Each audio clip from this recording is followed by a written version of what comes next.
Alhamdulillahilladzi arsala rasulahu Alhamdulillahilladzi arsala rasulahu bil huda wa dinil haqq liyudhhirahu 'ala dini kullihi wa kafaa billahi shahida.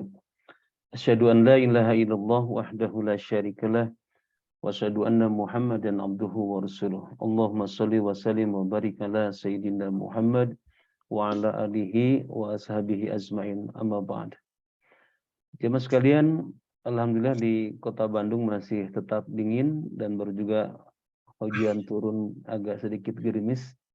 Mudah-mudahan tetap menambah semangat antara Jakarta dan Bandung untuk berbagi di pagi hari ini. Amin ya Allah ya rabbal alamin.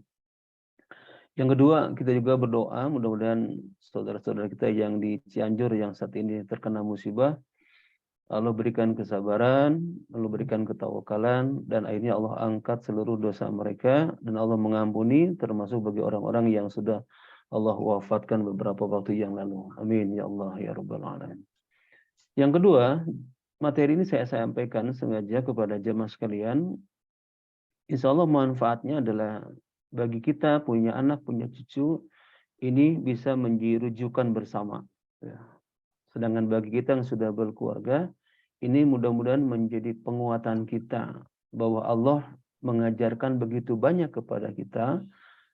Di balik pernikahan itu ternyata ada hal-hal yang seharusnya akidah kita itu lebih bagus lagi dibandingkan dengan sebelum menikah. Ya, jadi hakikat berumah tangga sakinah mawaddah warahmah dalam penguatan tauhid.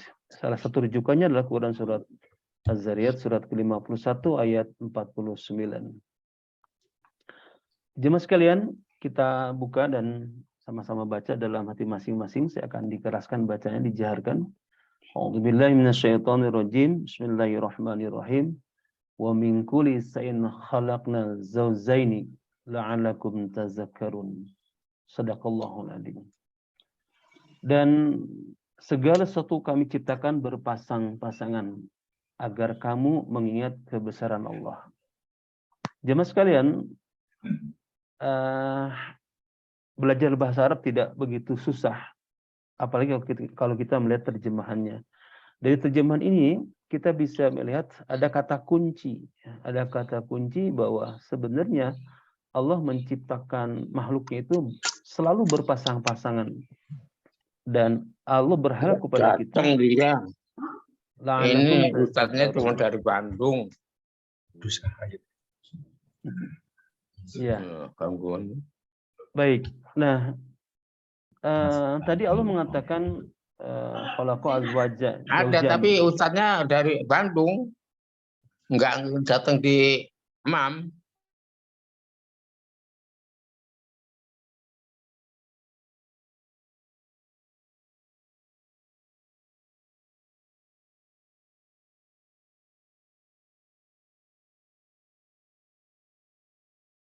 Yang pertama, Allah tidak membutuhkan pasangan. Ini rujukannya tafsir Al-Baghawi.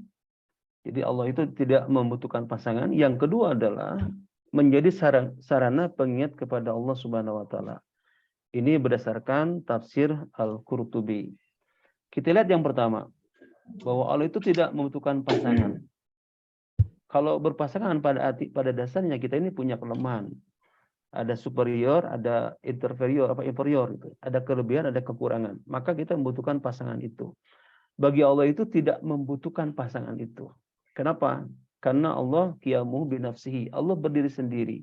Maka Allah mengatakan kepada kita, mengedukasi kita, yang disebut dengan kalimatnya itu adalah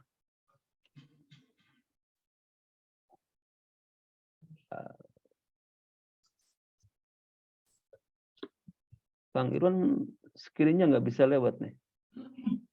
Nggak bisa lewat. Screen. Kok? Bentar. Terus.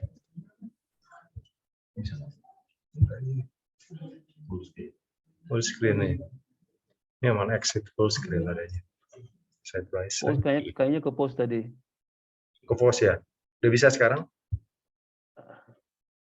Belum bisa, atau saya stop dulu ya, saya ulangi lagi. Ya. Saya coba ulangi lagi.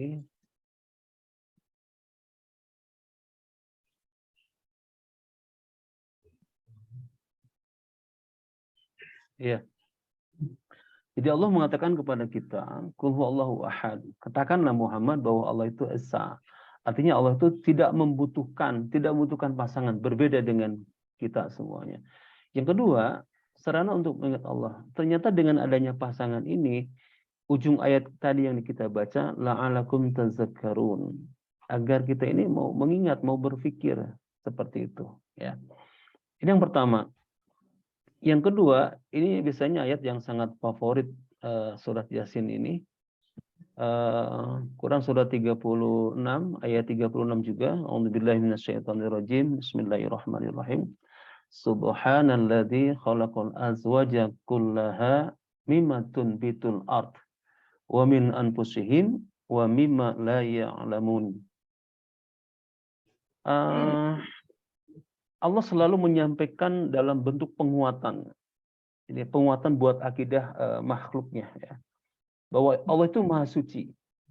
Ketika menciptakan manusia, ada kembali Allah mengingatkan bahwa Allah menciptakan semuanya itu berpasang-pasangan.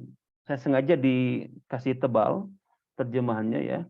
Pertama yang disebut dengan khalaqal azwaja kullaha itu adalah mimma tunbitul ardh. Jadi yang ada di muka bumi ini tumbuh-tumbuh apa yang ditumbuhkan di muka bumi pun itu berpasangan. Ya, seperti itu.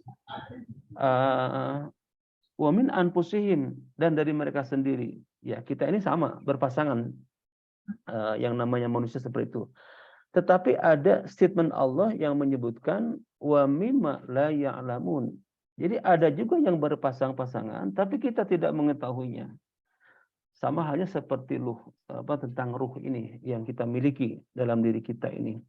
Wa yas'alunaka ruh qul aruhu min amri rabbi wa ma utitu minal ilmi illa qalila. Ruh yang nempel dalam diri kita sendiri itu kita tidak punya ilmu kecuali sangat sedikit sekali. Ya.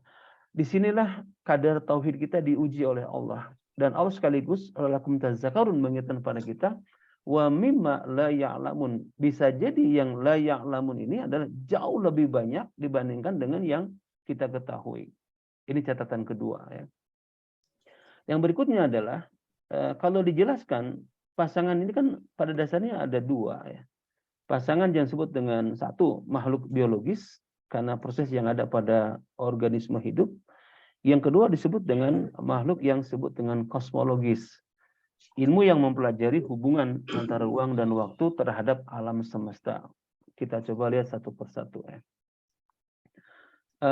Ketika berbicara biologis, ya, manusia, binatang, dan tumbuh-tumbuhan itu semuanya berpasang-pasangan. Laki-laki dan perempuan, jantan dan betina. Ada yang disebut dengan putik, benang sari, seperti itu yang kita pernah belajar biologi waktu itu. Nah, ini semua ternyata Allah sengaja memasangkan makhluknya ini adalah supaya ada berkelanjutan seperti itu. Tetapi ada yang kita tidak ketahui, ya, yang disebut dengan makhluk kosmologis ini. Seperti hanya langit dan bumi. Kita tahu bahwa langit itu ada beberapa lapis, ya. Lapis pertama, lapis kedua, lapis ketiga, dan seterusnya. Ketika ada pasangan siang dan malam saja, kita kadang-kadang tidak berpikir tentang proses pergantian waktu yang menunjukkan ada pasangan itu. Padahal Allah sudah mengingatkan kepada kita, inna fi khalqis samawati wal ard wa ikhtilafil laili wan nahar la ayati li ulil albab. Nanti ulil albab ini bukan hanya untuk berpikir adanya penciptaan siang dan malam, itu juga termasuk adanya makhluk-makhluk Allah yang kita bisa berinteraksi setiap hari, termasuk dengan pasangan hidup kita ini. Sehingga ulil albab itu semestinya harus dimiliki oleh kita semua orang-orang yang sudah berumah tangga sebenarnya. Ya, kalau betul-betul dipahami. Ya. Ada musim dingin, ada musim panas, ya, ada dunia dan akhirat. Dunia sekarang kita mungkin bisa mengetahui, ya, tapi kan akhirat kita tidak mengetahui. Ini disebut dengan wa mimma la ya'lamun, itu bisa jadi yang berpasangan yang tidak kita ketahui itu jauh lebih dahsyat dibandingkan dengan yang kasat mata bisa kita lihat. kita lihat bagaimana sebenarnya konsep sakinah, ya. Karena tadi kita sudah mulai merujuk nih, ya, bahwa setiap orang yang menikah pasti ingin sakinah, mawaddah, warahmah, gitu kan. Kita lihat bagaimana konsep sakinah menurut pandangan Allah Subhanahu wa taala. Tuntunannya adalah bisa lihat Quran surat Al-Fat ayat keempat. A'udzubillahi minasyaitonirrajim. Bismillahirrahmanirrahim. Walladzi anzalas sakinata fi qulubil mu'minin liyazdadu imanan ma'a imanihim. Jemaah sekalian, kita berpikir sejenak aja. Terjemahan yang kita baca pagi hari ini, dialah yang telah menurunkan ketenangan di dalam hati. Kalau dalam Al-Qurannya sebutnya kolbu, tapi terjemahannya kebanyakan hati. Ini sudah dibahas oleh Ustadz kemarin hari Sabtu pagi, ya. Sehingga tidak terjadi perdebatan lagi, kurang lebih seperti itulah. Nah, di sini kalau dikatakan sakinah dengan orang yang sudah menikah itu semestinya liyazdadu imanan ma'a imanihim. Jadi harusnya harus bertambah keimanannya itu, ya. Ketenangannya itu bertambah, keimanannya pun bertambah, gitu. Seperti kalau kita bersyukur atas nikmat Allah, maka Allah la in syakartum la azidanakum. Ya sama ini juga. Jadi kalau orang itu sudah berumah tangga, sudah menikah, sakinah, ketenangan datang, bahkan ketenangan itu harusnya berlipat ganda, menambah keimanan atas keimanan mereka yang telah ada sebelumnya. Seperti itu.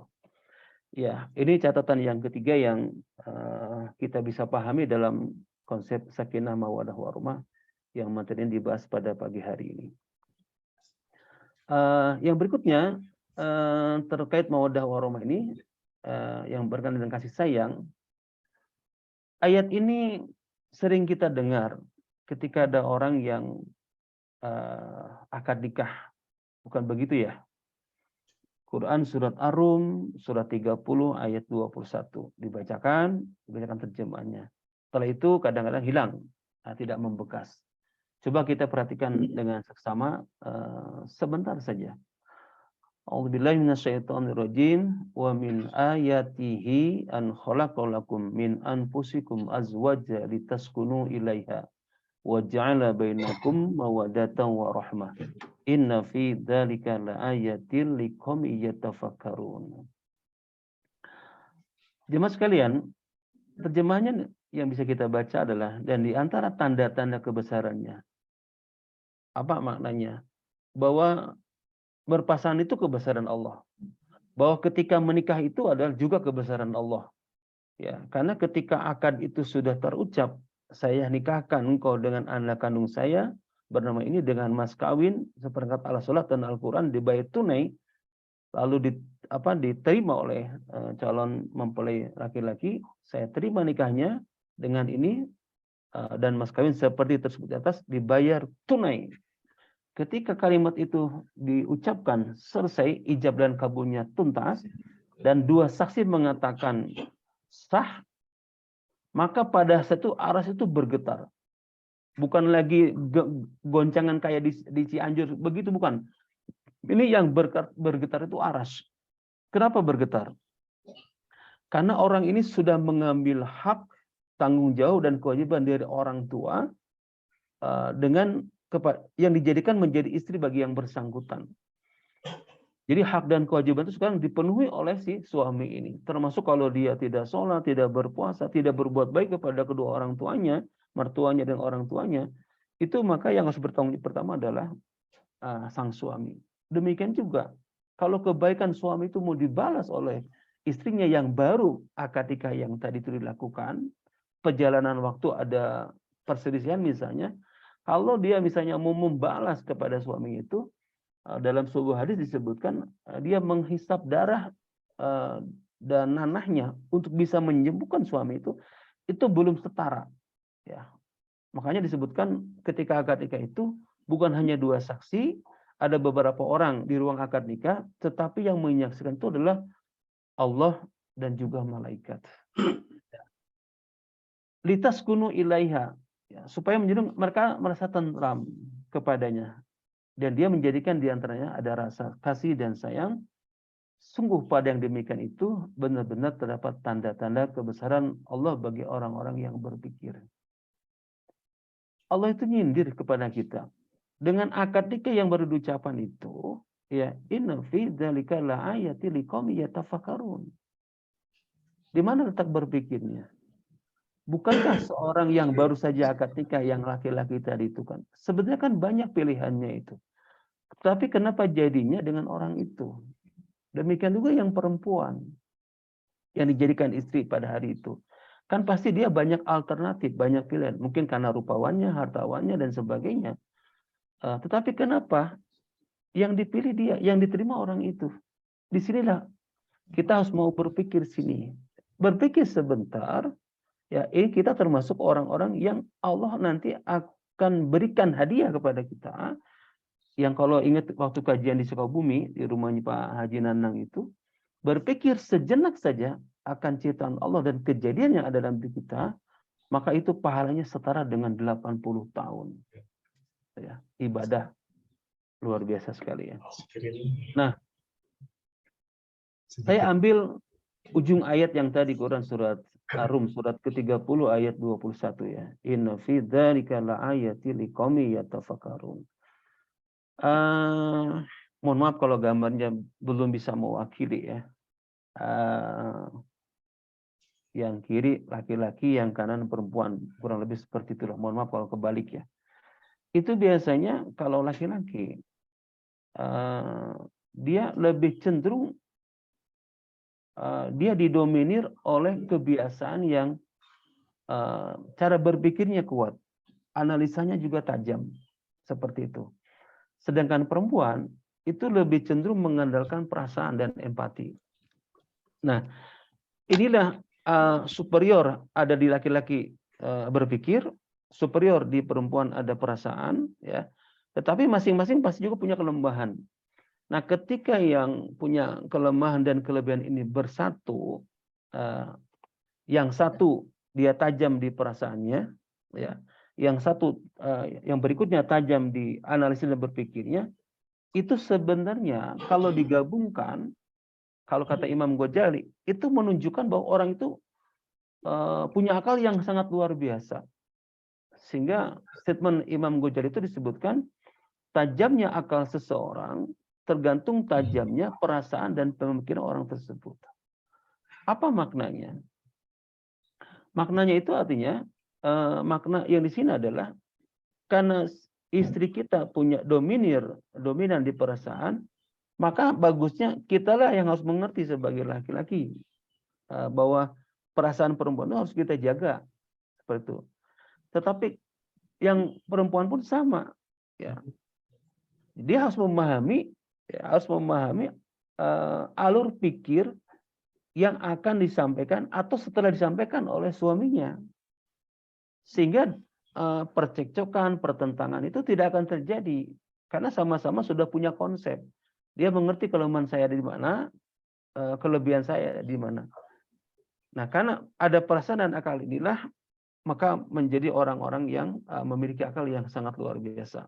Karena kalau sudah menikah, nanti punya keturunan, itu disebutnya bukan lagi, istilahnya bukan lagi persatuan, tapi kesatuan. Nah, kesatuan ini kalau dibingkai, karena ditumbuh kembangkan dengan orang-orang yang berakal, itu maka tidak menutup kemungkinan anak kita itu menjadi anak yang punya kecerdasan yang sangat luar biasa.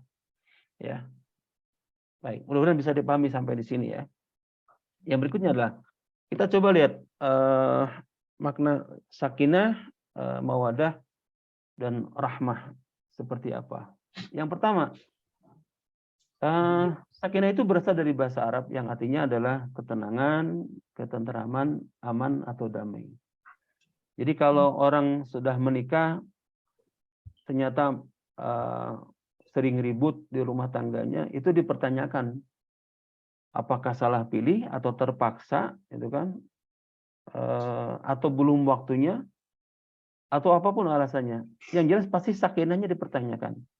Sejatinya sakinah itu kan bertambah, Ya, ketenangan itu bertambah setelah menikah itu. Ya, dia tenang, tentram, aman, dan damai seperti itu. Ini yang pertama. Yang kedua, ketika dikatakan mawaddah, ya. Jadi ada perasaan kalau dulu kan kita belum diikat dengan akad nikah. Bisa jadi apa yang kita lakukan itu ada unsur dosa di situ. Makanya kalau saya ngasih khutbah nikah kepada orang-orang yang akan akad nikah itu, ketika Anda menjaga kehormatan diri Anda, itu pada dasarnya sama menjaga kehormatan keluarga dan juga menjaga kehormatan agama Anda. Dan Anda sudah lolos di situ. Karena Anda tidak melakukan hal-hal yang dilarang oleh agama sebelum akad nikah dilakukan. Tetapi setelah akad nikah ini dilakukan, sebenarnya ini yang harus muncul mawadah ini. Ya. Perasaan kasih yang terus muncul, bahkan harus berlipat. Gitu. Kalau orang Sunda tuh nyaahnya itu melebihi sebelum menikah, jangan kebalik. Ya, kenapa? Karena setelah nikah itu pasti segala kekurangan akan terlihat. Nah, disinilah orang-orang yang bijak itu, karena pada saat sebelum nikah kan kita belum tahu semuanya. Begitu tahu setelah nikah, maka yang muncul adalah empati dan berpikir bersama-sama di situ. Dalam konteks mawadah juga adalah harusnya cintanya itu lebih membara. Ya. Senang masak bersama, jalan-jalan bersama. Kenapa? Karena setelah akad nikah, seluruh aktivitasnya itu menjadi 100% pahalanya. Bukan setengah lagi. Ya. Karena hujan besar tidak bisa ke masjid, yang laki-laki jadi imam, istrinya di belakang jadi makmum, itu kebajikannya itu dilipat gandakan oleh Allah seperti itu.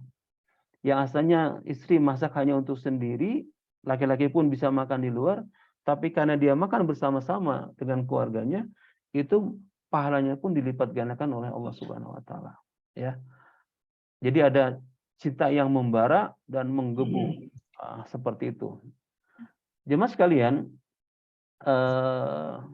ketika kata rahmah yang melekat dalam Quran surat Ar-Rum tadi itu, ternyata kata rahmah itu adalah juga di dalamnya itu Allah memberikan kepada orang yang sudah akad nikah itu memberikan ampunan. Ya. Jadi orang yang sudah nikah itu sebenarnya banyak sekali ampunan yang Allah berikan kepada orang yang setelah nikah. Dia bisa mempertahankan keberlangsungan pernikahannya itu ampunan akan terus diberikan kepada orang yang bersangkutan. Ya. Yang kedua, yang warahmah itu adalah bagaimana Allah memberikan rahmat kepada orang yang masih ada dalam bingkai pernikahan. Seperti halnya kalau kita bersalawat kepada Nabi, Allahumma sholli ala Muhammad wa ala ali Muhammad, maka Allah memberikan rahmat itu 10. Nah, karena kita mempertahankan rumah tangga ini ya dengan penuh kasih sayang, cinta yang membara, menggebu, itu Allah terus memberikan rahmat kepada kita. Ya. Saya banyak memperhatikan karena konten rahmah ini dipelihara ya, sakinah mawaddah dipelihara ini, ternyata ada orang yang kebutuhan hidupnya itu juga masih kurang, tetapi dia sepertinya tidak menjadi masalah, bahkan menikmati dengan segala kekurangannya itu. Kenapa? Karena rezeki yang konteksnya rahmah ini adalah pada dasarnya kita punya istri, punya suami yang soleh, anak-anak yang soleh dan soleha juga, itu termasuk rezeki juga. Kita punya kesehatan juga rezeki. Nah, rahmah itu akan diberikan. Ini kan janji Allah, ya. Sehingga ayatnya itu ujungnya itu inna fi dzalika la ayati liqaumin yatafakkarun. Ini yang harus kita renungkan, bahwa rahmat itu ada ampunan, ada rahmat, ada rezeki dan ada karunia. Ya. Jemaah sekalian, saya bacakan lebih publiknya. Rahmat terbesar tentu berasal dari Allah yang diberikan pada keluarga yang terjaga rasa cinta, kasih sayang, kepercayaan melalui adanya saling membutuhkan, saling menutupi kekurangan, saling memahami dan memberikan pengertian. Kalau ada perselisihan ketika berkeluarga, itu bukan masalah. Itu pada dasarnya kita sedang dilatih agar kita bisa naik kelas dari SD, SMP, SMA, kuliah, S1, S2 dan seterusnya seperti itu. Pasti akan naik kelas. Karena konsep sakinah mawaddah warahmah adalah Allah menyukai kepada hambanya itu yang bisa mempertahankan hidup keluarganya di rumah tangga masing-masing. Kalau kita lihat di sini, ya, bahwa mawaddah itu di sini ada Kang Irwan nih ya. Jadi ada 3 ya. Bagaimana tamanani kaunihi.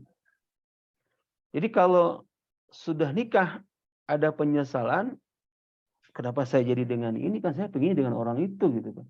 Itu yang namanya mawaddah pasti nggak akan datang. Kenapa? Karena orang itu, pasangan itu tidak sedikit pun ada keinginan untuk memiliki atau tamani kaunihi. Ya. Tapi kalau dikatakan mawaddah itu harusnya menunjukkan kalimat ini, ya, tamani kaunihi ini adalah bagaimana memiliki secara utuh gitu. Ya. Tidak sepotong-sepotong. Secara utuh baik kelebihannya maupun kekurangan yang ada dalam pasangan kita. Itu ya. Mawaddah dari sisi pendapat lainnya. Yang kedua, yang namanya mawaddah itu selalu ingin bersama. Ya. Kalau Anda dalam keluarga itu bahkan kadang-kadang kalau sudah di atas usia 50, 60 tahun berkeluarga itu kadang-kadang mereka suka diskusi seperti ini. Ini bukan hanya pengalaman pribadi ya, tetapi juga pengalaman orang-orang yang diajak diskusi itu kadang-kadang mah kalau boleh nawar bagusnya yang meninggal duluan saya sebagai ayahnya, sebagai bapak gitu kan. Kenapa? Diceritakan. Enggak, lebih baik saya yang duluan. Itu kenapa ada statement seperti itu? Ini sebenarnya seperti mur dengan baud. Ya. Dia sudah tahu di mana kelebihan dirinya, di mana kekurangan dirinya, termasuk dengan yang menjadi pasangannya. Sehingga akan lebih elegan, akan lebih nyaman misalnya kalau saya meninggal lebih awal seperti itu, karena tidak akan merepotkan istrinya. Kenapa? Kalau ada dalam diri Anda bahwa selalu ingin bersama ya, makan bersama, jalan-jalan bersama, pokoknya selalu ingin bersama, pada dasarnya adalah itulah mawaddah itu sudah ada dalam diri Anda yang sudah berkeluarga ya. Dan yang ketiga adalah yang mawaddah itu yang tadi sudah kita bahas adalah punya kasih sayang. Kalau kasih sayang berarti levelnya itu bukan cinta lagi, tapi sudah naik makom ya, sudah naik makom seperti itu. 2 slide berikutnya ini adalah saya ingin menyampaikan pesan Rasulullah Muhammad SAW pada setiap istri ya. Rumah tangga itu akan bahagia jika istri taat pada suami. Karena istri seperti inilah yang akan menyenangkan hati suami. Jadi konteksnya menyenangkan hati suami. Ya. Nabi bersabda, Bismillahirrahmanirrahim. Qila li Rasulillahi sallallahu alaihi wasallam ayyunisai khairun. Qala allati tasurhu idza nadara wa tuti'uhu ija amara. Wala tukhallifu fi nafsiha wa maliha bima yakruhu. Pernah ditanyakan kepada Rasulullah Muhammad SAW, siapakah wanita yang paling baik ya Rasul? Maka Nabi memberikan jawaban, yaitu yang paling menyenangkan jika dilihat suaminya. Ya, yang paling menyenangkan jika dilihat suaminya. Bukan kebalik. Ya, dilihat sama orang lain senang pada istri kita, itu namanya kebalik. Ya, jadi suami itu begitu ketemu pulang kerja, pokoknya kalau dilihat tuh menyenangkan gitu, tidak terlihat judes, burem, ya. Kadang-kadang kalau melihat juga jadi mual suaminya, seperti itu, menyenangkan. Ya. Yang berikutnya mentaati suami jika diperintah. Jadi kata Nabi itu adalah bagaimana seorang istri yang menyenangkan itu ketika diperintah oleh suaminya, dia mentaatinya. Yang paling akhir coba kita perhatikan. Dan tidak menyelisihi suami pada diri, hartanya, sehingga membuat suami benci. Ya, maksudnya apa? Kadang-kadang kan di rumah tangga itu suami punya konsep, ya. Tapi kadang-kadang istri selalu ingin mengajak diskusi, ujungnya bertengkar. Bahkan kadang-kadang mengungkit-ungkit masalah harta. Itu menjadi suami menjadi tidak nyaman dan sebagainya. Ini ternyata oleh Rasulullah sudah dikasih tahu, ya. Udah diingatkan jauh-jauh hari nih oleh Nabi Muhammad SAW, ini sudah menyampaikan yang menyenangkan hati suami yang seperti ini, ya. Tidak menyelisihi suami pada diri dan hartanya. Jadi kalau suaminya punya kesalahan, wal afina aninas, Allah yuhibbul muhsinin. Sudah maafkan. Nah itu jangan dibalik-balik lagi seperti itu. Kenapa? Sehingga membuat suaminya benci. Kalau suaminya kadar keimanannya kurang dan kayak kaset diputar-putar terus gitu kan, sepertinya tidak ada perubahan yang padahal si suami itu sudah menunjukkan progress report yang bagus. Tapi pita itu diputar-putar terus. Ini yang dikhawatirkan suaminya itu akan membenci. Seperti itu. Ini ya yang harus dipegang kalau sini ada jemaah ibu-ibu dan juga ada jemaah yang lainnya yang ikut online ini. Maka betul-betul harus dijaga ini. Ya, hadis riwayat An-Nasai nomor 3231. Nah sekarang bagi saya sebagai seorang suami, bagi Kak Irwan, Pak Nanang dan sebagainya yang ada di sini ada. Ini sebenarnya kewajiban kita. Ya. Bismillahirrahmanirrahim.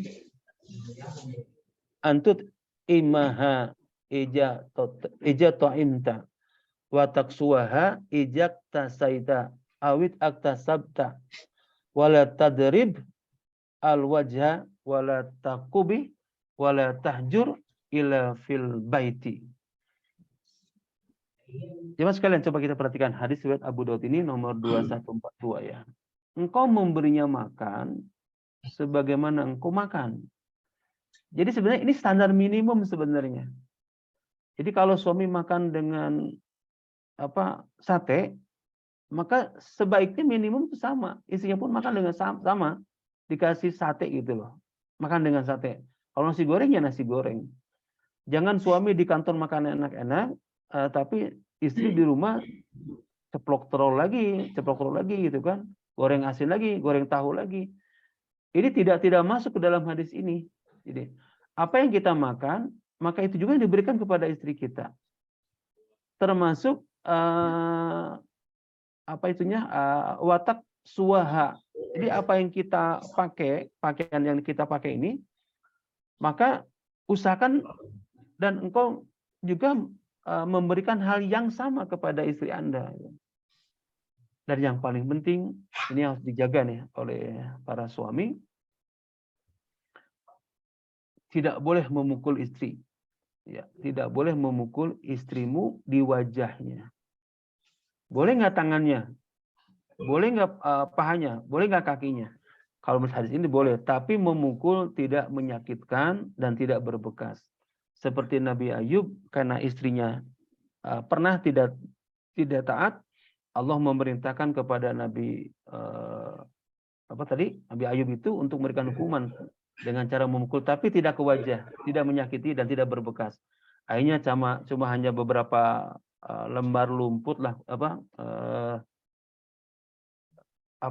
beberapa lembar tumbuh-tumbuhan untuk memukul istrinya. Tidak sakit, malah yang ada geli waktu itu ya. Dan yang paling penting adalah sebagai suami itu tidak boleh menjelekan istri kita dan tidak boleh memboikotnya dalam rangka nasihat selain di rumah. Kita boleh memboikot di rumah, tetapi kalau di luar kita tetap mengekspos, harus menjadi role model sebagai seorang mukmin yang berumah tangga, harus memperlihatkan ke luar. Padahal kita mungkin sedang ada masalah, itu internal saja. Tapi ketika di luar, itu yang namanya kekesalan, ingin memboikot itu tidak boleh dinampakkan di muka umum seperti itu. Dan tidak boleh menjelek-jelekan istri kita Apalagi misalnya kalau kita curhat kepada lawan jenis kita, saya itu ternyata tidak diduga istri saya seperti ini. Itu awal kehancuran rumah tangga itu adalah pada saat suami curhat kepada perempuan lain, akhirnya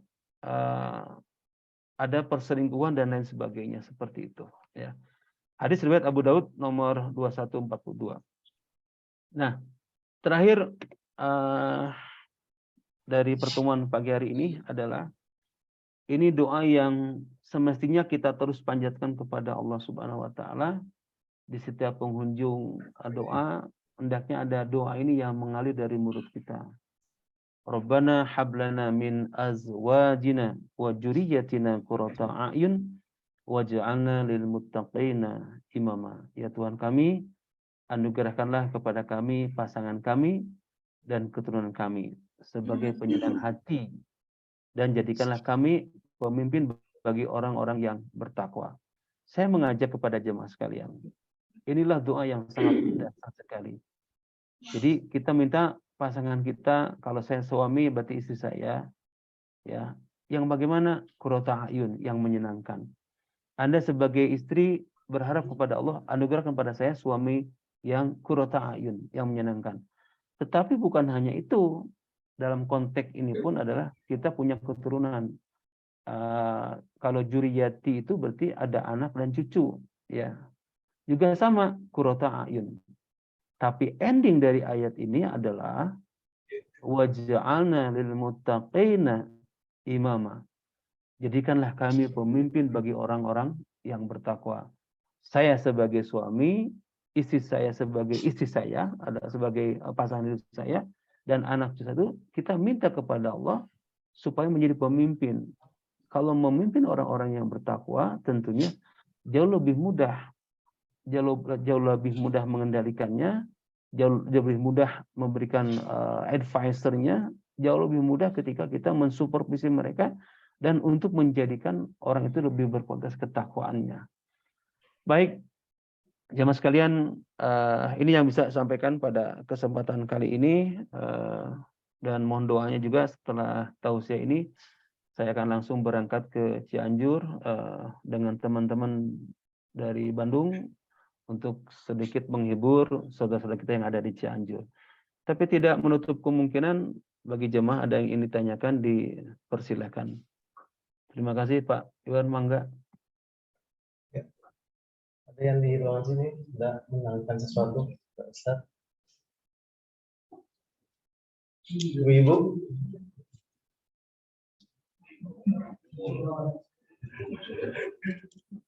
Sepertinya belum ada pertanyaan dari kawan-kawan di Masjid Mujahid.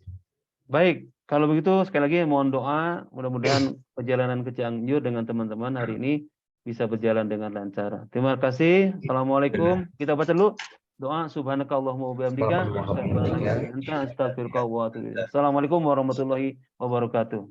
Waalaikumsalam warahmatullahi wabarakatuh. Jazakallahu khairan. Wa iyyakum ahsan jazaa.